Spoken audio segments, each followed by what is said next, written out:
There's a honeymoon going on right now, and I'm a part of that honeymoon with this manager.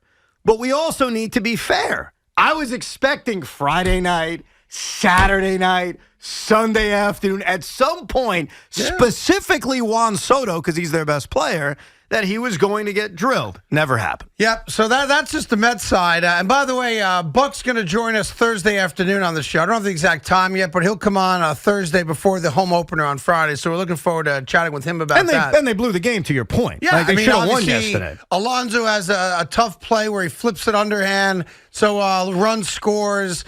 Listen, the bullpen use, he was just set in his ways. He wasn't going to, quote unquote, overuse guys. I have no problem with that. In. The Mets lost Sunday's game mostly because they didn't get the big hit. They had a lot of ample opportunities, specifically in the seventh inning when they had 2-1 and no out. But yeah, Pete Alonso, who we love, is going to be faced with a big controversy now that the DH is in the National League. Every time there's a game where Dom Smith is the DH and Pete Alonso's at first base, which happened yesterday, there is going to be fair questions being asked, which is, hey, how come the better defensive first baseman is the DH? Right. And days like yesterday, they're gonna complicate those questions. Yep. And then, of course, from a Yankee perspective, another lost opportunity to sweep the Red Sox yesterday. You take the series, but that's a game you have to win. And Aaron Judge comes up, game on the line, and doesn't get the hit, right? Strikes out.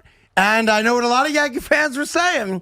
A couple more weeks of that. Watch how quickly Aaron Judge signs this contract that he doesn't want to sign right now. But that's the extra pressure he's put on himself. And that pressure is, who do you think you are?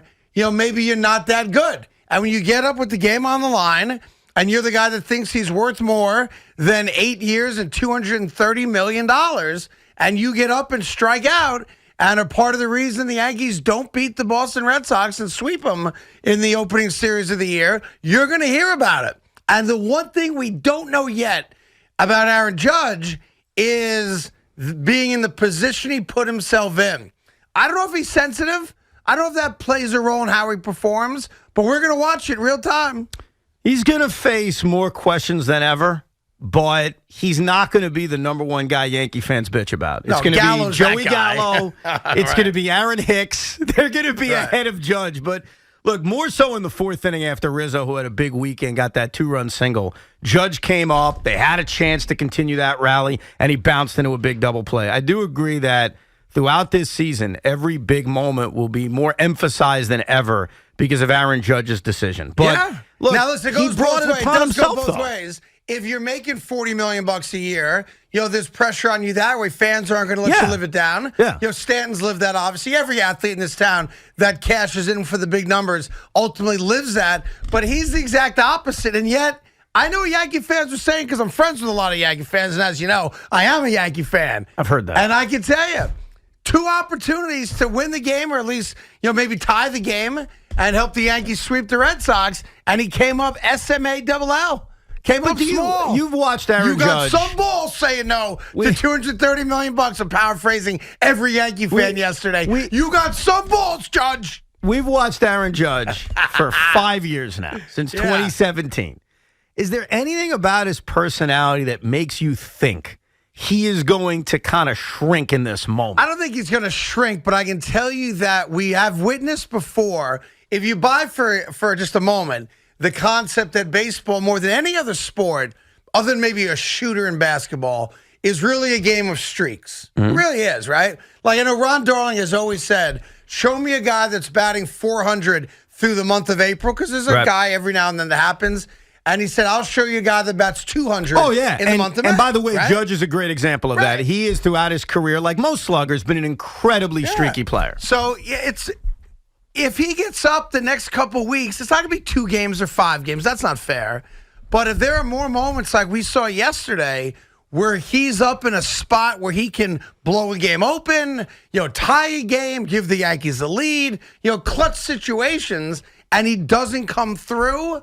Listen, the one thing we're really, really good at is we have big effing mouths, all of us. And he plays by the short porch. He's going to hear it from the very people that sit in his section. But we also have the ability to turn on a dime. Look at Stanton right now whenever he faces the Red Sox. Giancarlo is so locked in it's weird to think there was a time in which a prominent radio host was saying he was gutless. Gutless. Where there were a lot of Yankee fans. We don't have to play it. We all know what the guy said.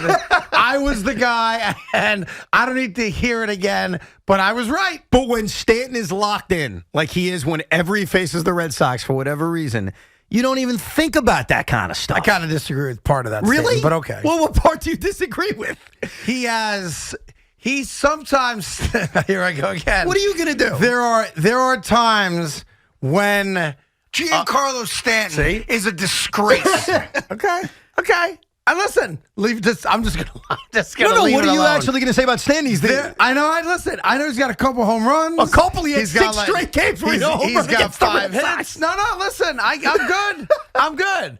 But there are times where that solo home run he may hit shadows some of the worst at-bats you have ever seen. Look. Is that fair for me to say? Giancarlo Stanton had a big weekend, obviously. Yeah, There's no disputing that. But yes, when he strikes out, there are times in which you gasp. You wonder, what is he doing? Right. And I've never seen in my lifetime, maybe you have a guy who comes immediately to mind, who in 2 at-bats can go from, oh my God, that's the most fearful, that's the best hitter I've ever seen with the quickest bat speed in the sport. Right. Can do it all, hit to all sides of the field, right? And then literally in his next at-bat, make it look like he's never played the game before. Yeah, one guy we saw who did that last year was Javi Baez in the few months he was with the Mets. But I understand what you're saying. But overall, the guy owns the Red Sox. Yeah. When you acquire a guy, a big market superstar, whether it's Garrett Cole or Giancarlo Stanton or A-Rod decades ago, one of the first tests the Yankee fans give that guy is, can you contribute against the Red Sox? Can you beat the Red Sox? Say what you want about Stanton. The guy owns the Red Sox. Yeah, he can beat the Red Sox. Meanwhile, Garrett Cole sees the Red Sox, Yeah. and he gets thrown off by being distracted for 4 minutes. Which we're definitely going to get to. We did not listen. There wasn't a lot of time last week to get to it, but Garrett Cole's everything I thought he was. Not very good. And him now using that 4-minute delay as the excuse for the 4-pitch walk, the home run, the 3-0 deficit out of the gate, his inability to get out of 4 innings with, 68 pitches in the first game, right? And I recognize they're not going to throw him 100 pitches right away, so it is what it is. I mean, the only thing that Garrett Cole's got going for him right now is in the 3 games the Yankees have played, he's got longer than the other 2 starting pitchers. Well, that's got to change. Right? So you want to talk about abusing a bullpen. Boone's been in a tough spot already. That's why, as much as when Brian Cashman announced the roster with 16 pitchers, we all said, 16? Well, as you've seen through the first 3 games, they're going to use all of them. Yeah, we will talk to Cashman coming up in just over an hour. And one of the questions I have for him, and by the way, if you have something that you're dying to hear, you can call us up. We'll take some possible suggestions for it. But only if it's like, you're dying to hear something and learn something that you otherwise don't think we would ask because it's completely, in a different avenue than you think. Evan and I have the skills to know what to ask him. But there might be something, I don't know. The one, the interesting one for me is, if you thought that Judge was not going to agree to a contract, whatever the ultimate numbers were going to be, would that have changed how you handled other decisions this offseason, namely, Correa, for example? Like, if you thought in your heart of hearts, I think we might lose Judge or he's not going to agree to this, and you're not going to now commit $230 million to the player, would you have been more likely to sign, fill in the blank, pick your favorite guys? So we'll ask that. We'll ask all the pertinent questions, of course. But overall, listen, a good start to the baseball season, right? You both won their series. It could have been better. It was a very good start, but you left Sunday night feeling as meat on the bone? Yeah, it could have been better. I mean, both teams, in essence, lost games they shouldn't have lost. And early on, 3 games in for the Yankees, 4 games in for the Mets, you're starting to formulate really strong opinions. Like, I know one that the Yankees have right now, Yankee fans have right now, and that's that they're sick of looking at Aaron Hicks. When Aaron Hicks comes up with the bases loaded and 1 out, and the graphic pops up on the screen as a reminder that Aaron Hicks in his career with the bases loaded is batting 130, and then he promptly bounces into a double play, Yep. I think most Yankee fans are saying, wait a second.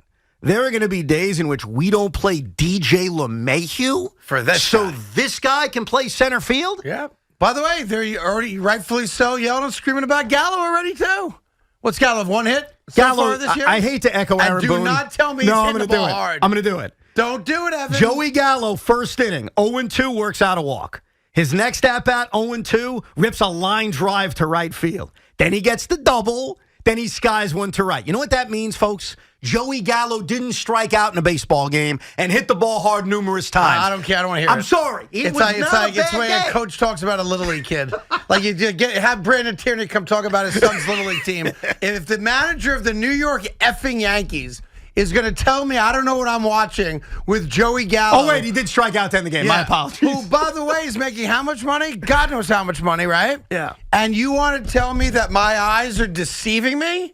I'm sorry. I don't want to hear it. Talk about a kid that way. I'm good with it. Hey, that kid is lacing the ball. He's hitting it on the screws. It's just a matter of time before it drops in. Joey Gallo was a disaster last year, and he started off this year the same exact way. Craig, you may not be wrong, Gallo. but to me, I'd be more bothered by Aaron Hicks than Joey Gallo. Okay, that's fine. I'm okay with that, too. And look, it's the outfield, because if you sit Gallo or you sit Hicks, it doesn't give you the conundrum in the infield, because then Stanton plays the outfield and everyone gets an AB. Because I think right now you're looking at Donaldson, you're looking at IKF, whose defense has been shaky, but let's give it a little bit more time and fairness. His arm more than his glove. Looking at Glaber, you're looking at Rizzo and DJ, and you're probably saying they all should play. I don't want to sit one of them for either Gallo or Aaron Hicks. How can you right now, right? Like, you won the series. Let's take the series win. Just start stacking series wins. That's baseball. I get it. But you have some automatic outs, especially with guys on base right now. And I don't know why that would suddenly get better. Oh, he hit the ball hard.